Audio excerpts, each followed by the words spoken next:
The networking nightmare.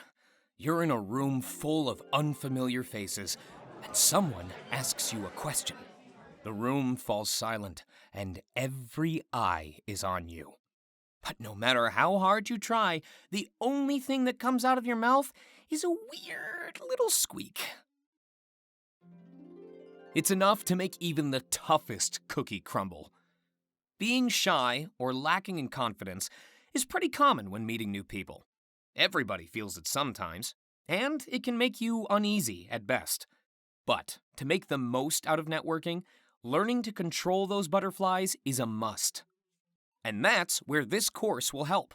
It'll teach you some useful strategies and techniques to get you into the right mindset for networking.